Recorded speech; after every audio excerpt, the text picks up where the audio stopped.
You're listening to GotTechED the Podcast with your hosts, Eric Geis and Nick Johnson.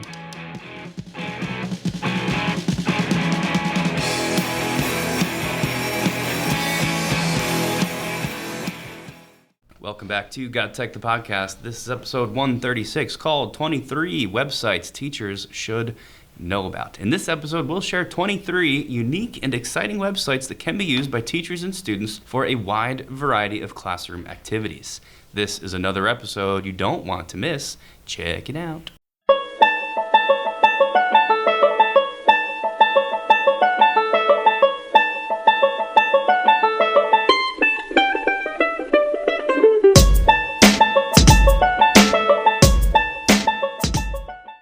Yeah. We're back for episode 136. Very happy about this episode as we are going to bring 23 websites that teachers should know about.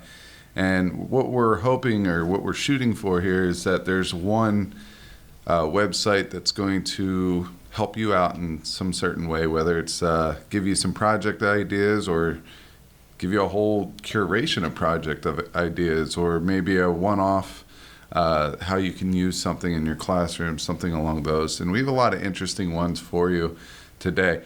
A couple of updates. We just wanted to give you all a shout out again as we surpassed 100,000 downloads. It's pretty cool. We got a lot of feedback on Twitter and a lot of people reaching out, just congratulating us. We really appreciate it. Feel free, if you listen, to go over to Apple Podcasts and help us celebrate our 100K with a review and a rating. That would be awesome. We have ISTE coming up at the end of June. We are presenting on Monday, and I believe it's in the afternoon, like 4 or 5 o'clock. But we'll give you more information on that in a future episode. And probably the biggest news, Nick and I have been doing a lot with AI. We've been having a lot of fun diving into AI and trying to see how it can help us in education. We've done a couple episodes on AI, some of the tools, and we got some pretty good feedback with that. So what we're going to do is we're going to make a little branch podcast out of off of GotTechED, but we're going to call it the AI Teacher Podcast, and there'll be little mini episodes that we'll bring to you on our GotTechED feed. So you'll see a little bit different artwork on those episodes. They're going to be extremely shorter, and we're going to also have a YouTube web series that goes along with that. So our plan is to spend less than 5 minutes on a tool or a function or a usage case of AI and how you could use it in your classroom. And we might showcase a couple tools or a couple ideas or thoughts along the way. And as we fully get submerged in AI and education, we're hoping that other teachers will take the plunge and embrace the possibilities of AI.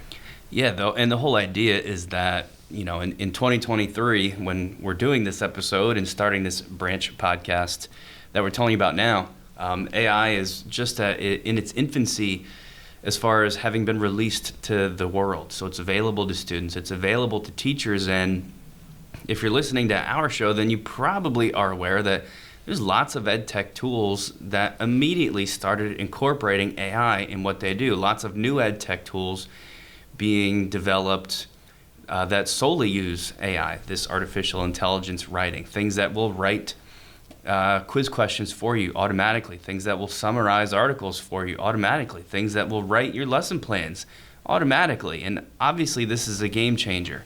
And the idea behind this little branch podcast that we're going to do is kind of helping teachers stay ahead of that. And, we're going to bring that to this show, to GotTechED, our main show, but we thought it would be cool if we housed it in its own location. So I'm super excited about it. Check it out for these new kind of snippets on AI.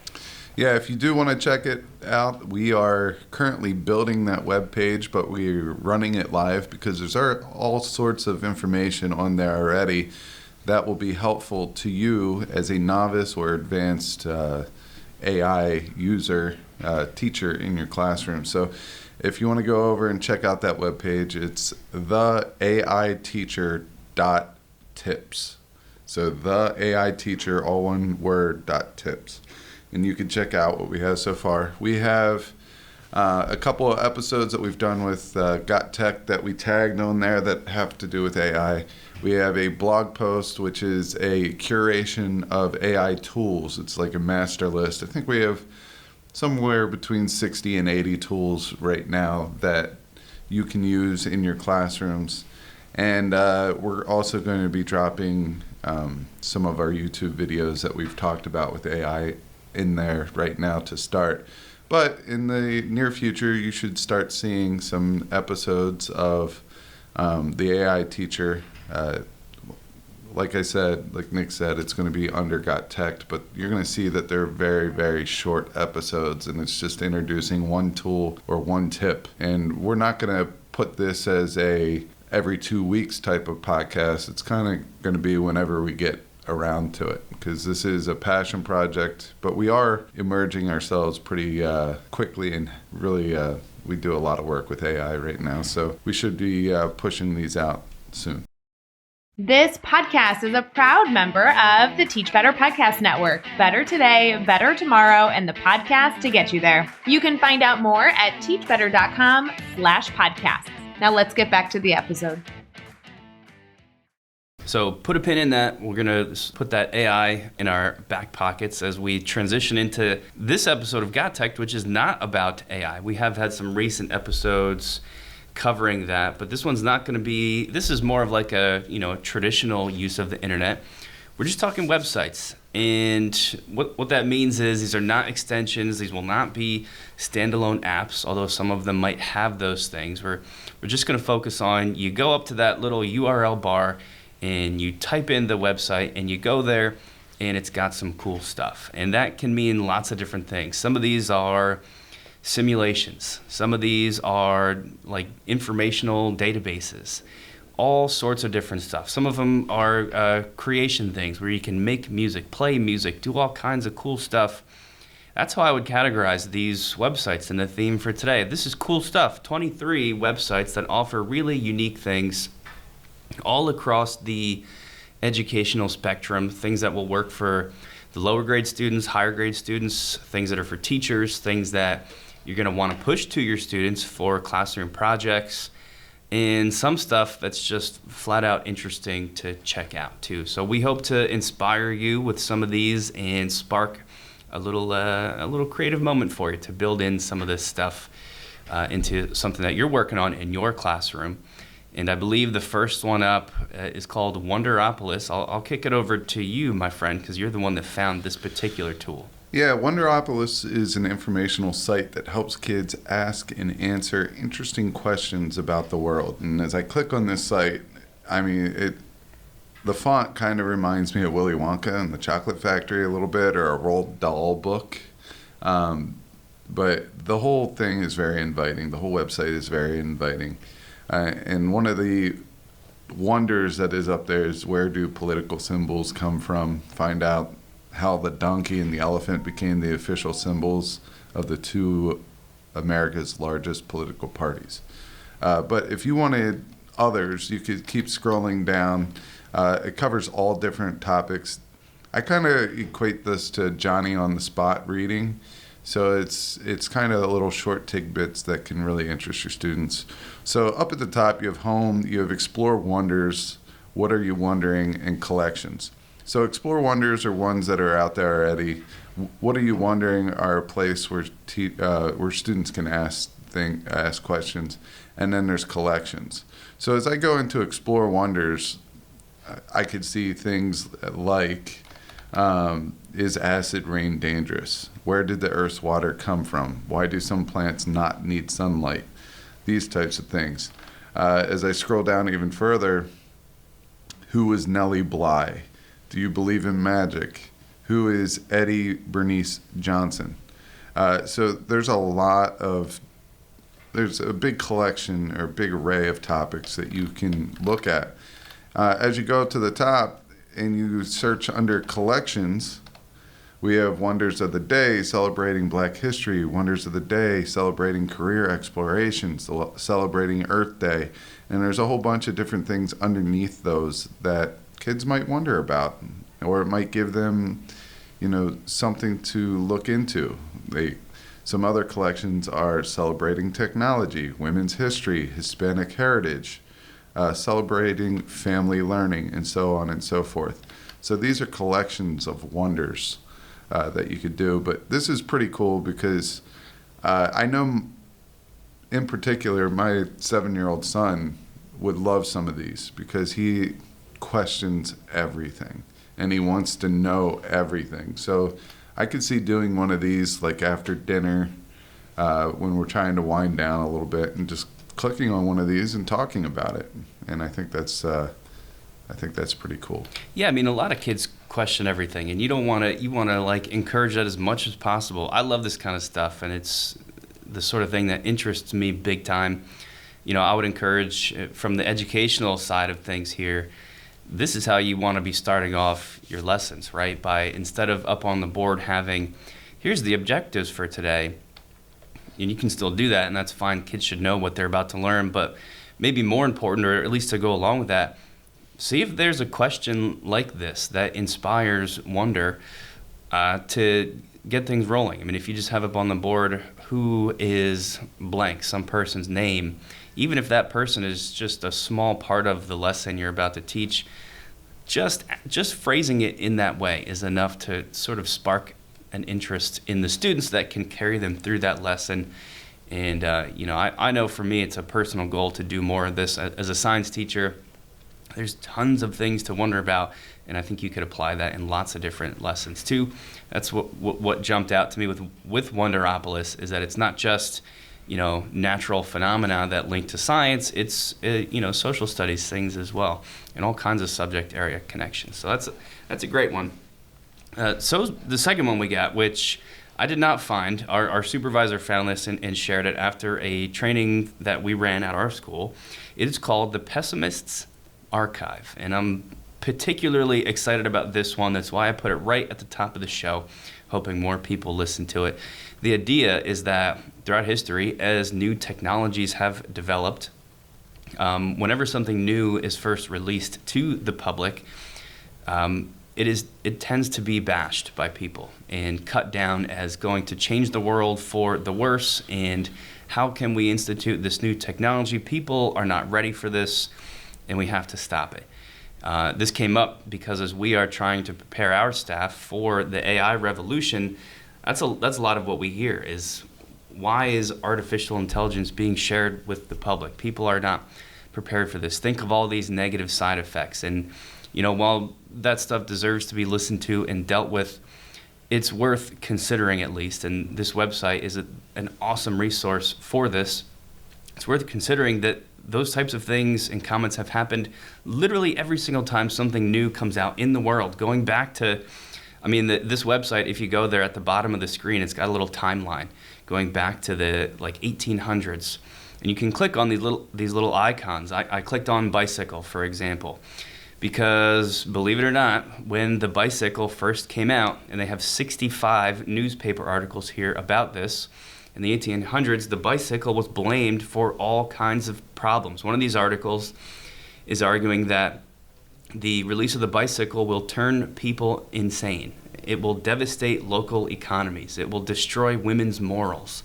Things that today seem completely ridiculous. And bicycles are ubiquitous in our societies. They're everywhere. Bicycles are awesome.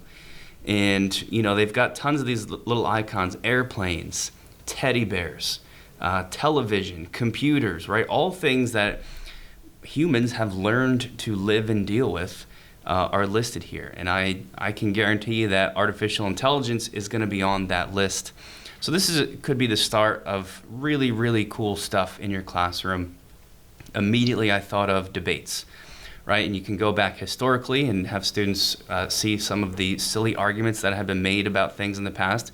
Maybe some that aren't so silly. Maybe some things that actually did end up being true in terms of negatives. But the whole spin here with the Pessimist's Archive is that some of the things that people get hysterical about in a negative sense are unwarranted, and it's just this human nature thing of people resisting change. So I love this website. Check it out. Google search Pessimist's Archive. Yeah, I like that one. It's a little twist, a little spin on the way that we think normally. And I think that bit of reflection will do us a lot of good. And I love how you tied in our AI conversations into that, and it's definitely a good resource. I believe Jeff, a previous guest of ours, pointed that one out. My next one, I was asked by a teacher to get a collection of live cams on different animals. This is one thing that I love doing. I do this on my spare time. I'll take a look. Every once in a while, there's a bald eagle cam where there's like a nesting bald eagle pair, and I'll wait for the little bald eagles to hatch and stuff like that, and check in on their webcams. My next one is ZooMontana. ZooMontana is a 70-acre wildlife park located in Billings, Montana. It's the only zoo in botanical, I don't know why I can't pronounce that, botanical park. You got it. In Montana. It's currently maintained by a bunch of volunteers and workers of over 100 animals representing 58 species, and they all live in habitats designed to imitate their natural habitats, which is important. And when you go onto this site, it gives you an introduction to all the animals that are at the zoo, and it tells you a lot about the species, how they got them. It educates you on those species. If you're out in Montana, they have a lot of really cool events that happen out there. They have a concert coming up soon. But as I said before, you could watch live cams, they call them zoo cams, on certain animals. And the ones that are playing today are the bears, Bruno and Ozzy. And my favorite, which I've been watching not move or do much of anything, which is the sloth named Winston. I don't know. I'm really drawn into animals. I love animals, and I just think it's an awesome way to, get students to look at things that they wouldn't normally get a chance to look at. And these high definition zoo cams, I think, are an awesome way to go. Yeah, I love these things too. In particular, you mentioned the sloth one. My daughter is obsessed with sloths. We don't know why. We don't know where it came from. We don't even know where she saw her first sloth. It must have been in a book somewhere sometime. But man, I am totally going to show her the sloth webcam here. If it's any reason why I love sloths, it's because of Zootopia. Okay. I don't know if you ever saw that movie, little kids animated movie.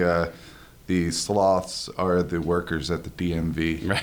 Yeah. And it was absolutely hilarious. If you haven't watched it, make sure you check out Zootopia. It's a good plug. It is absolutely hilarious. The other thing to consider was ZooMontana, and I mentioned debates when it comes to Pessimist's archive. This would be cool. This is a high quality zoo, right? You mentioned that their enclosures are not these little jail cell type things, right? They're trying to mimic the animal's natural environment as much as possible. So I know some of the ecology classes or ecology units at our school, this would fit into as trying to build an argument about zoos in general. Are they good? Are they bad? Are some good? And are some bad? And I think this would be a positive example of a good one. And their website is an awesome spot to start. My next tool, our fourth one on the list, is called Patatap. It's patatap.com, P-A-T-A-T-A-P, which is also, what's that called when it's the same spelling, forwards and reverse? Palindrome? Yeah, it's a palindrome. Patatap is, I don't want to call it pointless. It's almost pointless. This is sort of like a brain break type activity. If you've got that type of a thing in your classroom, maybe a digital brain break space, this would be a cool one to put there. The website itself is just a screen, a gray screen with nothing on it. What you can't see is that screen, that gray area, is broken up into different regions.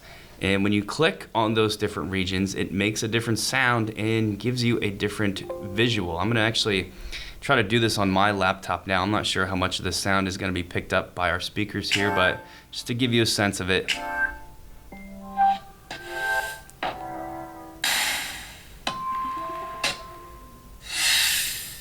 So those sounds are just me moving my cursor to different areas and clicking.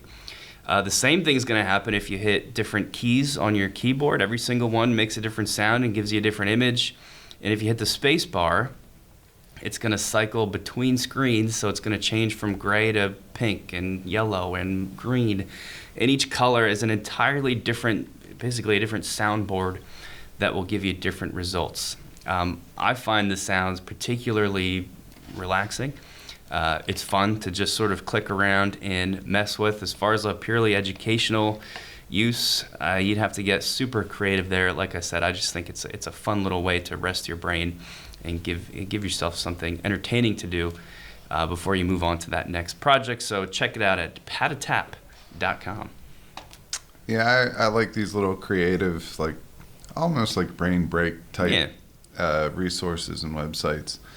The next one that I'm getting into, it's called Teacher Vision, and it's kind of like a Teacher Pay Teachers, but it's different. I feel like this one's geared to more of a student-centered learning approach. They have things called packs on here. You do get a couple of free resources to start off, but one thing I like about this is it gives you a lot of the background of the activity. So when I go into one of these PBL ones, because that's the one that I clicked on, and you click on it, and I'm clicking on the one that says make a terrarium. All right, and when you click on it, it's going to give you the activity, and it gives you a pretty good feel for the activity. There's a video that kind of explains it. It explains what the content is, how it's all connected, things like that. And if anything, I think this is just a great way to get an idea about something that you can go out and create. So it's going to tell you in this particular pack, there's stuff in there for the teacher, such as the lesson plan, step-by-step instructions, everything that you need for the activities.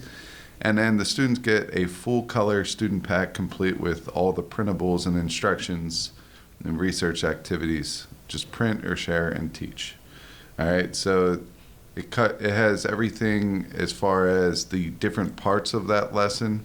For this one, it's parts of the water cycle, making a terrarium, water cycle story, planning a skit, presenting water cycle skits. So there's 5 parts to it. 5 milestones is what they call it.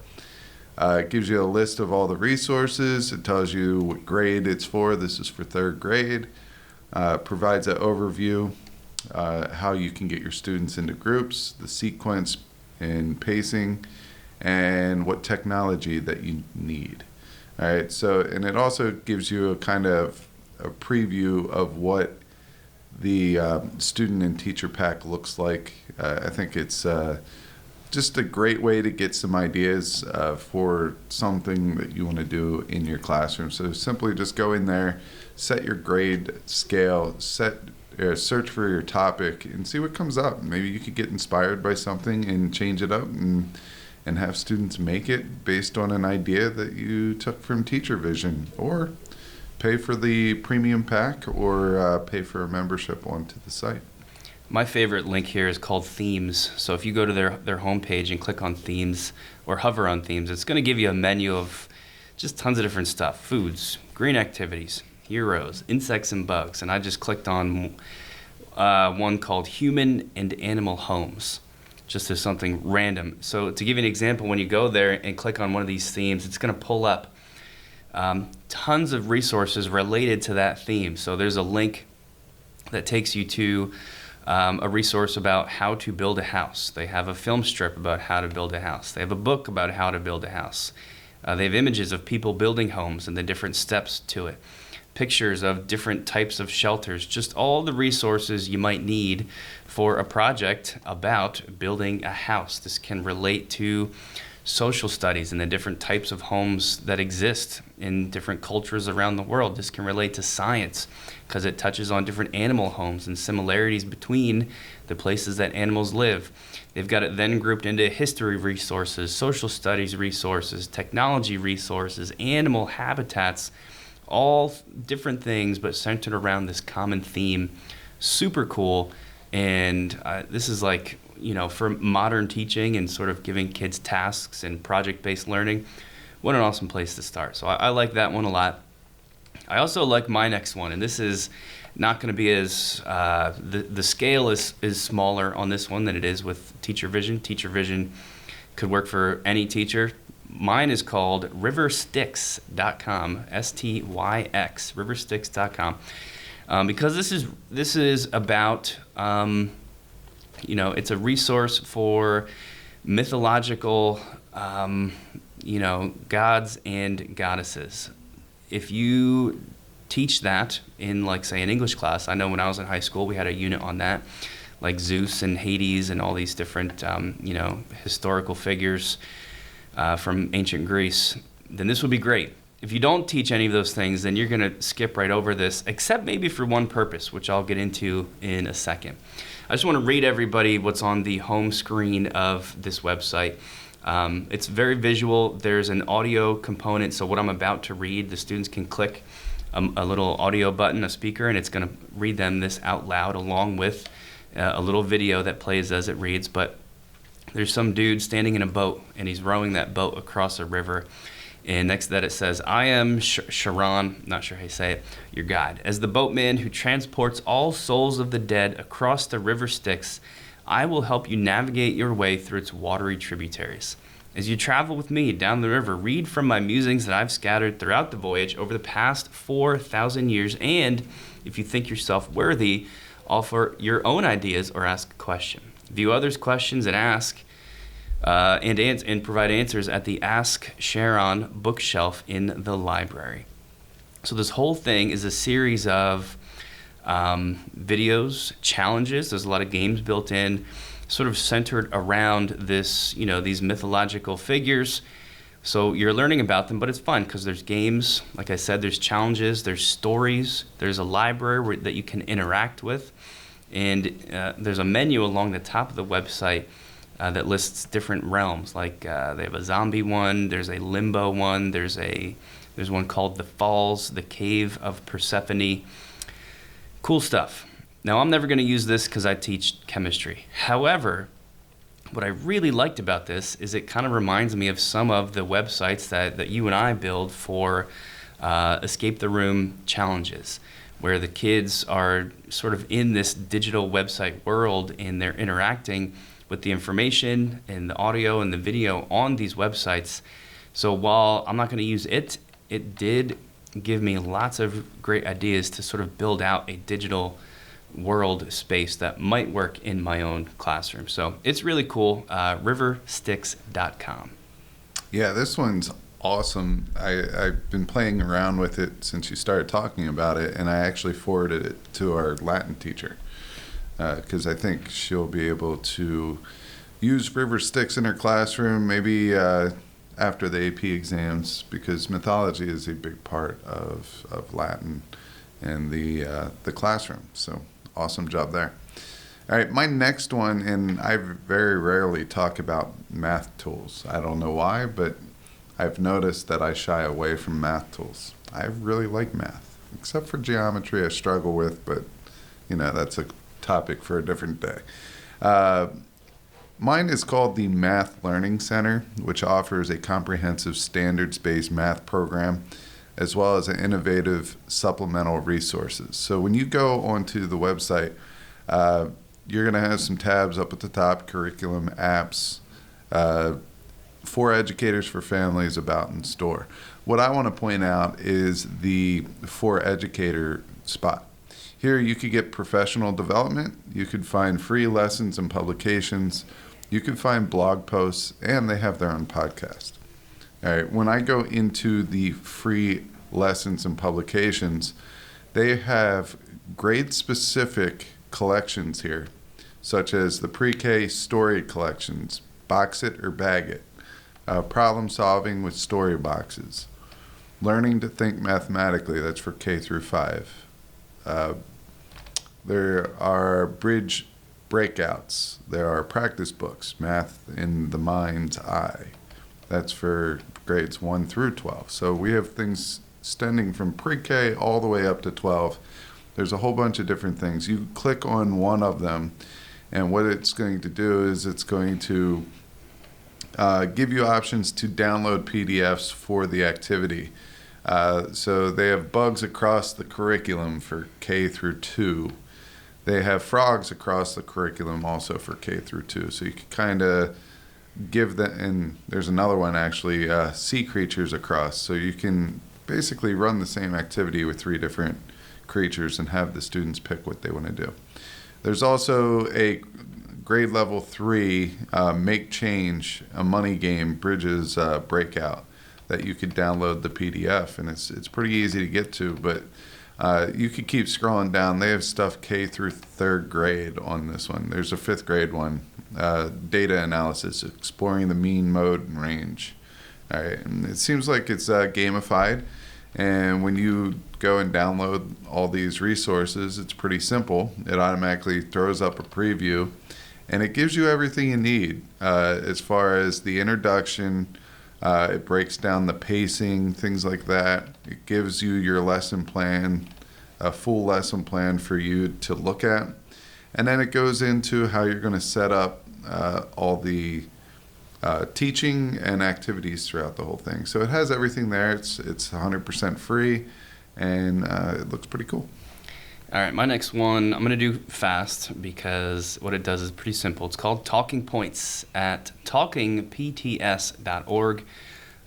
This is great for all teachers. If you have students whose family members speak a different language and you're trying to communicate with them, clearly that can be a challenge, and most of that burden is going to be on that family, right? Because you are probably going to email or reach out in English, and they may not be able to read that, which might result in them not reading it or struggling to read it and not getting important messages.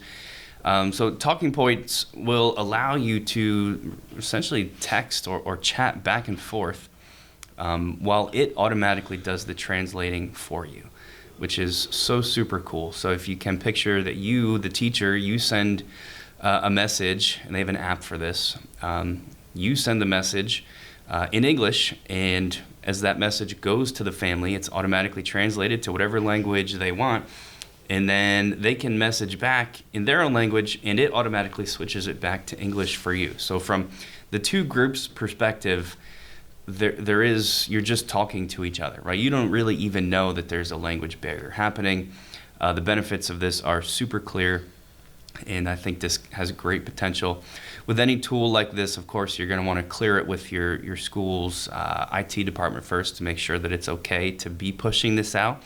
But I would strongly encourage it. It looks like a really, really awesome tool. That is talkingpoints.org. Yeah, that's an awesome communication. It solves a problem. It's just a great tool to have. We'll keep going with the fast-paced rundown. This one is a site sponsored by the Smithsonian Science Education Center. It's called Aquation, Aquation. It's a freshwater access game. And basically they're talking about salinity and desalinizing water. And how that's becoming more and more costly, especially with the inflation of goods and things like that. This is gamified. It's in your classroom, but it allows students to play a game. What they have to do is they have to come up with a strategy of balance and water quality for the whole world. So certain areas, basically it costs a certain amount of money to make pipes that are going to connect the water, and then you have the process of taking the salt out of the water, and that costs money. But as you spend money, you gain fresh water that people can drink and things like that. And as you play the game, certain things come up, like you can get educated on something, but it's going to cost money, or you develop a new way of doing stuff, so you save money. Or you found a way to speed up, or there's a natural disaster which damaged the property, which is going to cost you money. And basically you try to keep the whole world getting fresh water, even through all these catastrophes and different events that are happening. Now, yes, it's a game. And yes, they should be learning something. If anything, they're learning about budget, and they're learning about the process of taking salt out of salt water to get fresh water. They should understand that stuff. But they also get to understand a little bit indirectly of the politics that go into this stuff and how much money that we're investing into the sciences that might help us get these resources that we need. So check out Equation.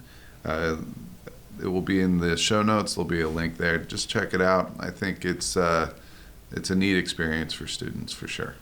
I love that kind of stuff so much, where it just is cross-curricular and ties in all these different aspects like economics and science, and it's gamified at the same time. So cool.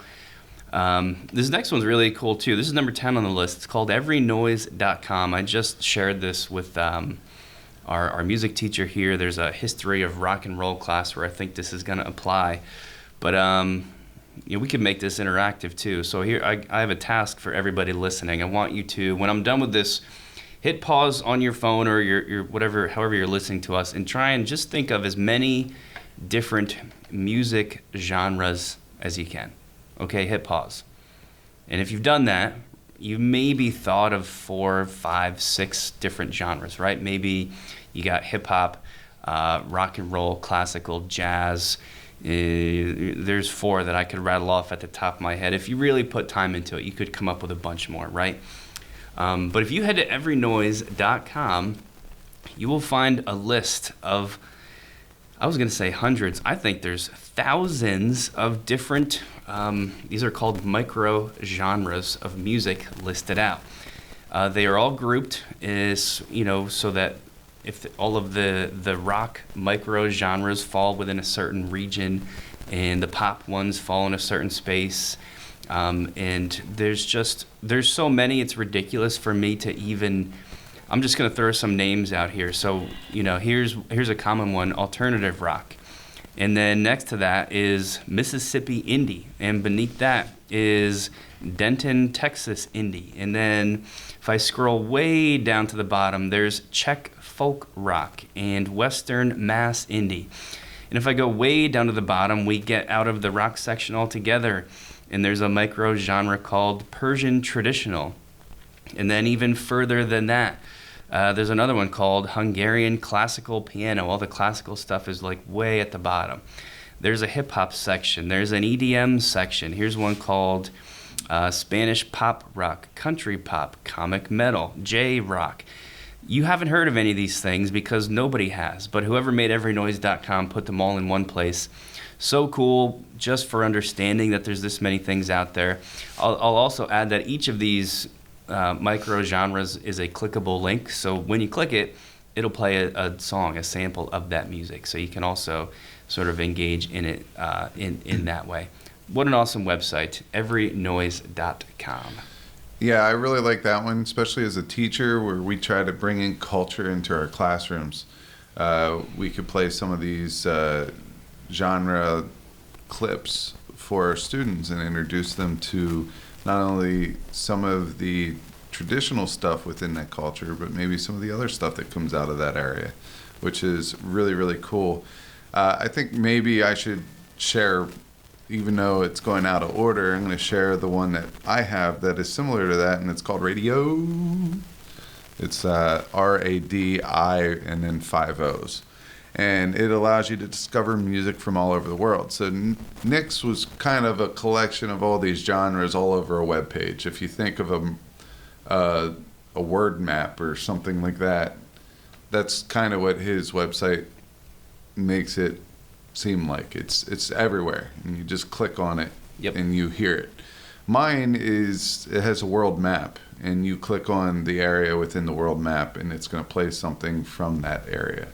So maybe a little bit easier to get to culturally, but not as many different genre variations as what Nick's website has. So that is Radio. And I'll hop into my next one, and I'm going to clump my next 2 together real quick because these are my 2 favorite science websites that I use in my classroom when I teach science. The first one is called Data Nuggets. And then the other one is HHMI Biointeractive. So I'll go over both of these real quick. HHMI Biointeractive is real science, real stories, and real data to engage students. in the exploring, when they explore the natural world. And that's basically what biology is all about, exploring the natural world. When you go into Biointeractive, they have some of the best science videos that I've ever seen. And those science videos are so interesting. It brings out some of the awesome species, awesome scientific work, and things like that. This site has a lot of different resources. All right, it will connect these videos with PBL activities, case-based studies, claims evidence reasoning, and assignments that allow students to work with real data that's being collected by real scientists. And it allows them to compare their conclusions with the conclusions from the study. And that's what science is. It's to get the students curious about a topic, and then they have to come up with a way to solve a problem. They have to identify the problem, solve the problem, come up with that whole process of solving the problem, and then try to explain what they saw or what they created, or basically the end game of the experiment is a conclusion, and that conclusion should be built on scientific principles that they've learned about. And it really brings this whole lesson full circle. They have tons and tons and tons of resources for you here, and you can separate it out by keyword or by level, resource types. So some of the resource types that you have are activities, videos, or interactive media. They have a lot of simulations in there. They have all different levels. I'm going to just choose general high school, and you could go into the different topics. They kind of make these into the units that we teach in science. So I'm going to go to ecology at the high school level in videos, and the mystery behind the buffalo boom. I don't even know what that is, but it sounds cool. The Serengeti, nature's living laboratory. From ants to grizzlies, a general rule for saving biodiversity. Trophic cascades in salt marsh ecosystems. I mean, there's tons of them in here, and it allows you to look at the scientific studies and the skills and look at the data. My other one is Data Nuggets, and Data Nuggets is kind of the same thing when it comes to the data portion of this. It will give you a study that is happening right now, real scientists, real data, and it will give students the activity to go along with that. A lot of times I just use the data in Data Nuggets, and I will project it onto my whiteboard. I'll be like, all right, as I do now, you have the next 3 minutes to look at this data and tell its story. If you could tell the story behind it, then you probably know all the background information that you need to understand this study. If you can't, as a class, we have to go do some research so we can tell a story on this graph or this data, and then we'll move forward together as a class. But that's kind of how I get it's like a pretest without them knowing that it's a pretest. I want to see what we know in order to progress in this topic.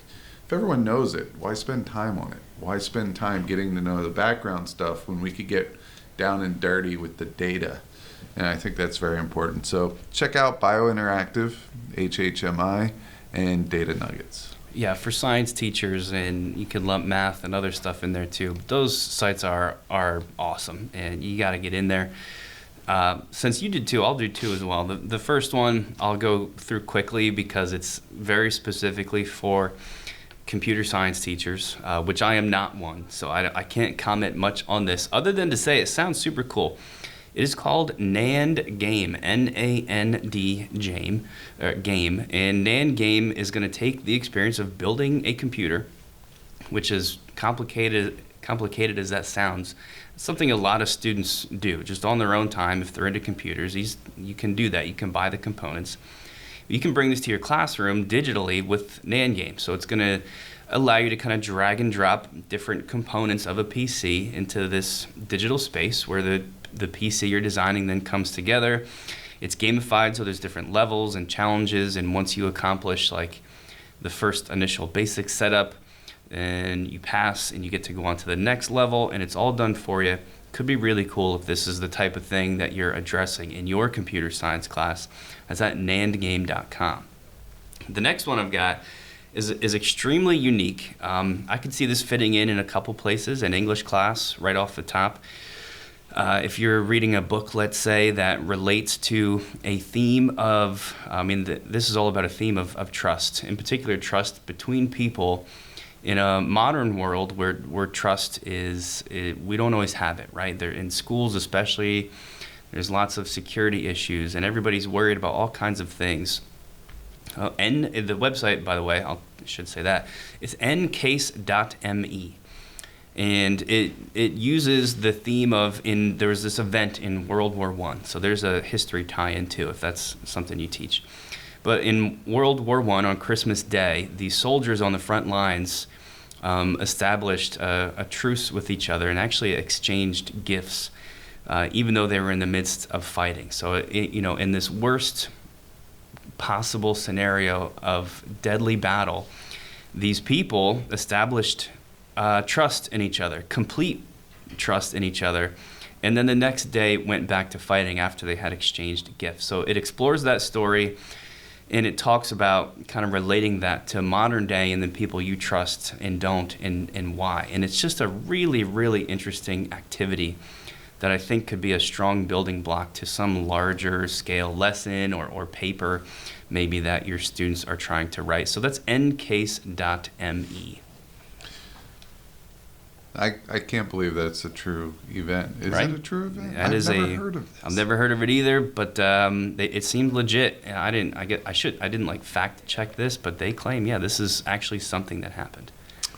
Interesting. Very interesting. My next one is called Generation Genius. It's a K-8 teaching resource that brings school science standards to life through fun and educational videos paired with lesson plans, activities, quizzes, reading materials, and much more. That's my commercial. But, it's like the last two science ones, and I don't know why I went on a science kick, but I found a lot of good science resources. I wouldn't use this one because I'm in the high school, but this is K through 8, and as I take a look at it, it's very easy to use. It's in the science realm. It has 8 different areas that you can click on: lesson plans, vocabulary, paper and online quizzes, reading materials, do-it-yourself activities, discussion questions, teacher guides, and exit tickets. So these are all your main activities that you might have in your classrooms. So as you scroll down, there's one on multicellular organisms that you could go in and you could take a look at. Chemical versus physical changes. I remember that, doing that activity or lab in my middle school experience where I taught in a middle school classroom for 8 weeks. Very, very cool. You can compare 2-digit numbers. You can have an intro to angles. They have videos on all this and resources that get you going. And what's cool is you can do a trial of this absolutely free. Once again, I love these types of sites, especially if they're paid sites. What I love doing is getting ideas from those, because typically if people are paying for them, they're tried, they're true, and they made them and they're successful, and that's why they're on the site. But I like to get ideas from those and then see how I can kind of make my own spin off of that. Yeah, a ton of cool stuff at Generation Genius.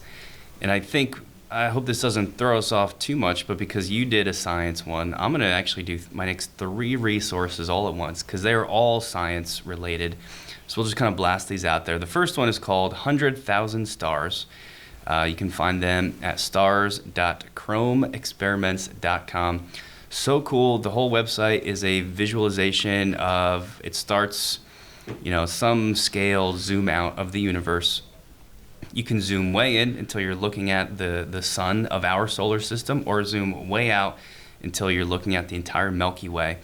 And it is a really visually engaging way to teach students about scale, because it's easy to, think about being outside of our solar system and going to the next closest solar system, but you don't really get what that means, right? How far away that actually is, or how impossible that would actually be, at least with current technology.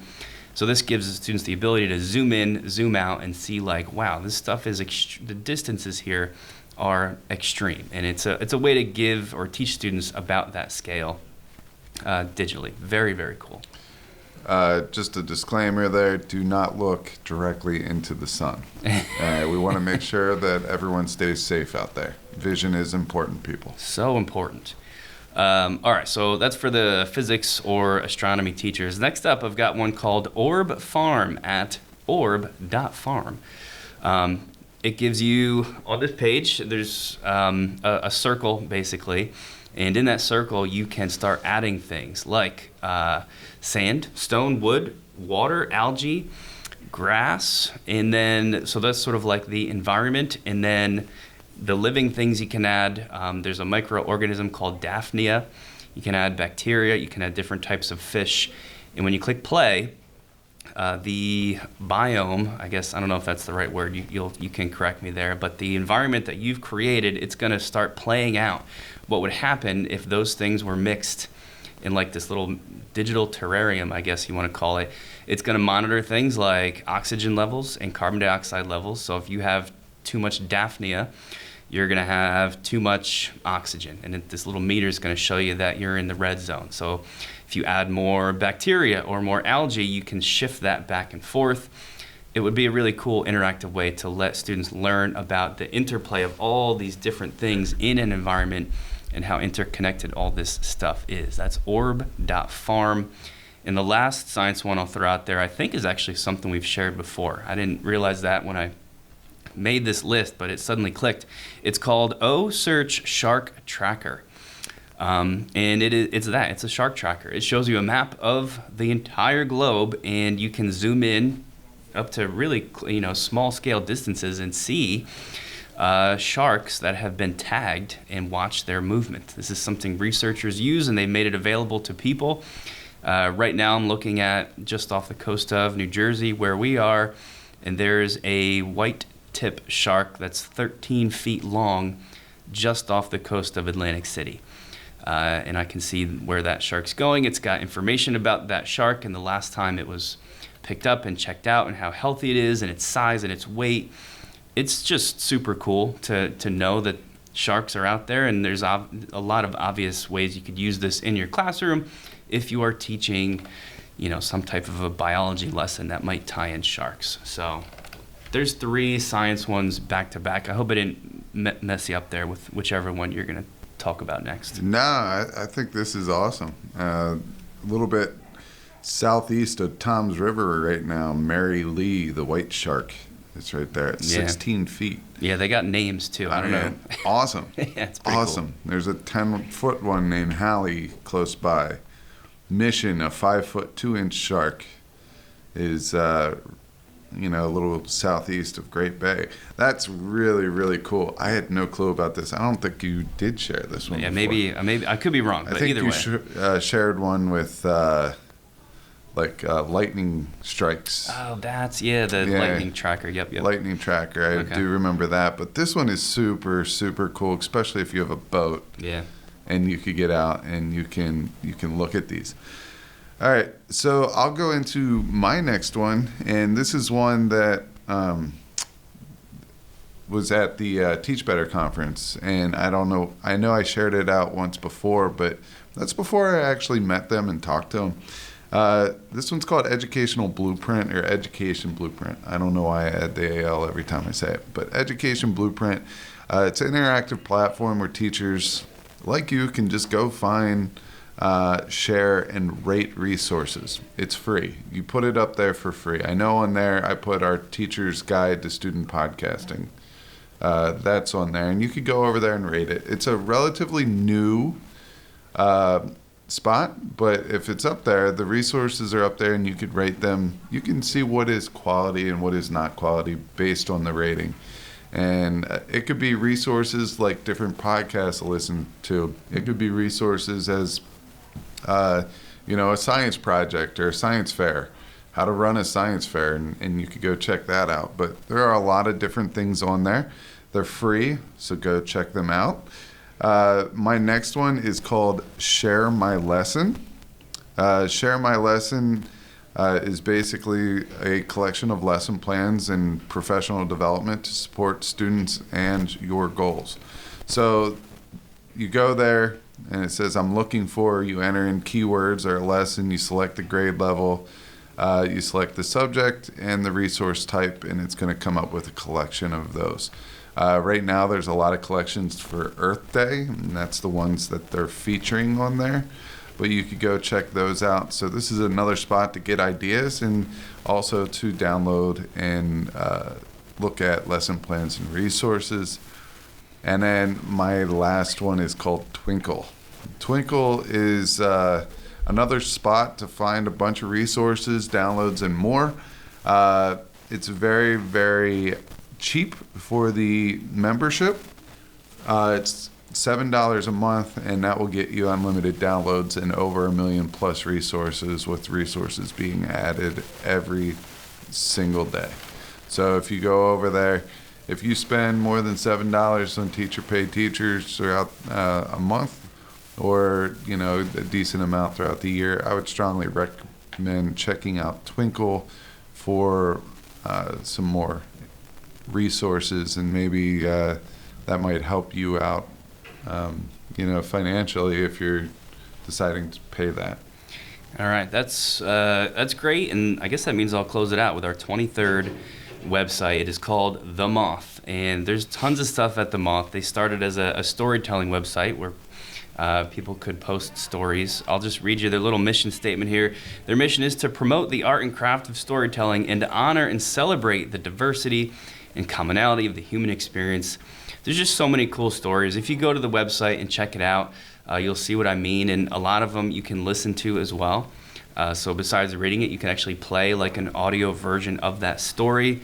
This would be a great resource to check out for the beginning of a story writing lesson that you're doing in your class, and have students maybe pick and share and build off of something that's already there. And they have a ton of stuff like a podcast and a radio hour and all sorts of really cool things. But The Moth would be a great place to go for anything connected to storytelling.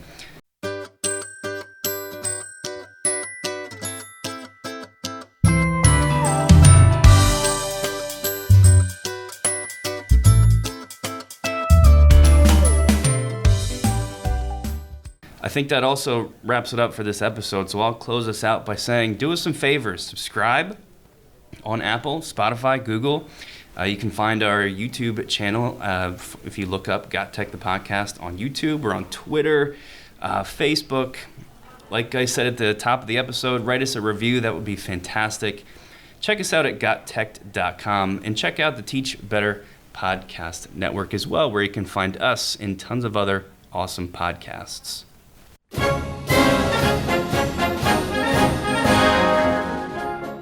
Thanks for listening to GotTech the Podcast. Remember to subscribe to our show and follow us at We Got Tech on Twitter so you can stay up to date with the latest episode releases, blog posts, product reviews, and PD announcements. You can also follow Geis and I individually at Geis Got Tech and at Nick Got Tech on Twitter, or on Instagram at Nick Got Tech. Finally, remember to check out our website, GotTech.com, where we post all our episodes, articles, and resources available to you for free. Until next time.